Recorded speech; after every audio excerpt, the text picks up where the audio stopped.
Aduh, pegal banget seharian gambar mulu. Jadi kaku kan kayak udang. Bilang Firly aja deh. Ya, ada apa? Fir, kesini ya. Aku pegal nih. Biar nggak kaku, bisa pijetin nggak? Hehe. Oke. Beberapa jam kemudian. Tok tok. Ya, sebentar. Wow. Panjang. Halo. Wah, kamu kok bisa sih selentur itu? Berikut tutorialnya. Cara untuk melenturkan posenya adalah dengan cara mengandalkan bahu dan pinggang. Of course, kalau kalian udah belajar anatomi pastinya tahu betul bentuk pinggang dan bahu itu kayak gimana. Dan perut sebagai penyatu antara keduanya. Aku ngandelin bahu dan pinggang ya karena itu bagian yang paling sering miring di tubuh manusia. Dan sumber kaki dan tangan itu bisa miring juga karenanya. Karena kalau tegap kesannya itu kaku atau tidak memiliki karakteristik. Posenya itu dibagi dua, yaitu statis, yaitu diam berdiri, duduk, dan berbicara. Yang disertai kontraposto atau berdiri hanya dengan menimpa satu kaki. Jadi kayak nimpanya diri di satu kaki doang. Dimulai pembuatannya dari bahu dan setelah itu buat pinggang dan sebagai penyatu yaitu perut dan tangan. Tambahan, kalau kalian membuat figur, jangan terlalu mengikuti formnya yang datar, tapi dilenturin bentuknya. Jadi kayak bukan garis lurus, tapi dinamis. Intinya, kalian hanya perlu mengasah di bagian tubuh. Inti gerakan yaitu bahu, pinggang, dan perut, oke? Jadi sebenarnya gangster ini kita balik ke pola tubuhnya. Kita lanjut ke line of action. Kalian pasti udah familiar banget sama line of action itu apa. Jadi line of action ini adalah garis dasar imajiner atau bayangan ya untuk membuat pose yang dinamis dan ekspresif. Biasanya ini ditemukan pastinya di ujung kepala sama kaki. Gunain metode ini kalau kamu masih kesulitan gambar pose yang lentur. Tujuannya ya supaya pose lebih jelas arahnya sampai bawah gimana dan lebih mudah dalam membuat posenya. Jadi cara buatnya yaitu yang pertama adalah buat dulu garis alur utamanya terlebih dahulu dari kepala dan bawah tubuh. Ya itu kira-kira aja sih. Yang kedua, buat garis kemiringan bahu dan pinggangnya. Pose biasanya ditemuin di tengah-tengah tubuh yang bergerak. Habis itu, buat form tubuh yang kujelasin sebelumnya. Setiap form punya garis tambah seperti garis perantara 3D-nya. Perantara itu yang garis plus di tiap form itu biar kayak arahnya itu kemana. Andalkan kemiringan bahu dan pinggang untuk menciptakan gesturnya. Yang fokusnya itu pinggang dan bahu aja, oke? Jadi kalian fokusnya di tengah-tengah tubuhnya aja. Itu adalah bagian tubuh yang paling sering miring di tubuh manusia. Kita lanjut ke referensi. Kita udah kenal garis-garis yang line of action, bahu dan pinggang. Dan sekarang waktunya untuk memperjelas gimana cara kerjanya. Saya ada referensi sebagai contoh. Banyak yang belum tahu referensi itu apaan. Jadi referensi itu adalah sumber petunjuk atau acuan untuk memperkuat hal yang sudah ada. Jadi referensi itu bentuknya kayak buku penerbit, ahli atau terkenal, poster referensi dari Pinterest yang diambil dari web. Biasanya kan Pinterest bukan dari asli Pinterestnya. Benda atau objek yang sudah jadi atau karya utuh dan lain-lain karena sumber itu banyak ya. Jadi simpelnya referensi itu kayak petunjuk yang benernya itu gimana. Lanjut, jadi di pose ini kalian bisa lihat bentuk anatominya itu seperti apa. Jadi yang pertama kalian buat adalah kira-kira posenya itu kayak gimana dalam bentuk formnya. Atau kalian bisa tracing atau nyetak dulu bentuknya gimana.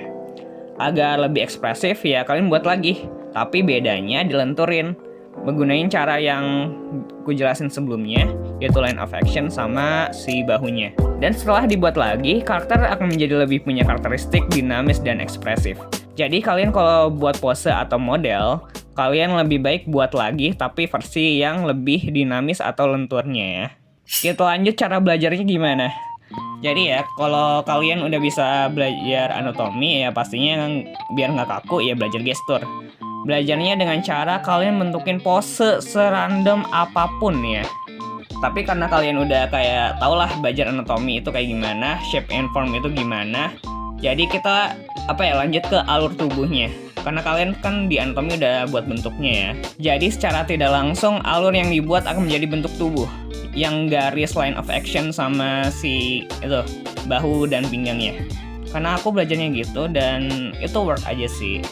Aku nikmatin prosesnya dan setiap hari aku gambar palingan aku beraniin kayak maksimal 2 menit 5 pose atau 30 detik 1 pose gitu. Ya dikasih waktu atau ya mungkin dipercepat waktunya atau pembuatannya biar kalian tuh nggak kaku-kaku banget juga kalau gambar. Gambar kaku, posenya jangan kaku juga dong. Pastinya biar nggak kaku ya biasain. Nah.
Jadi kesimpulannya adalah gestur adalah suatu gerakan tubuh atau ekspresi yang bisa mengomunikasikan atau menyampaikan suatu pesan. Buat gambar jadi nggak kaku dan bisa menciptakan kepribadian gambar itu sendiri. Jadi nggak ada salahnya juga kalau posenya kaku, yaitu tergantung dari tema atau gambar kalian ya. Jadi gestur itu digunain aja kalau gambar yang kesannya anti mainstream dan biasanya yang kehidupan sehari-hari itu udah biasa dilihat, jadi kayak lebih baik dilenturin atau dibiasain posenya biar nggak kaku-kaku banget. Ya segitu aja untuk hari ini. Maaf untuk kali ini tidak ada Spade Paint ya karena aku masih baru banget di Clip Studio Paint. Jadi aku harap aku bisa lebih dikembangin lagi kontennya. Karena ini sudah ganti aplikasi, jadi aku memulai hal baru lagi. Oke, sekian untuk video kali ini. Semoga kalian diberi kesehatan dan rezeki yang banyak ya, amin. Yang buka komis laku ya, amin. Dan semangat gambarnya. Dadah.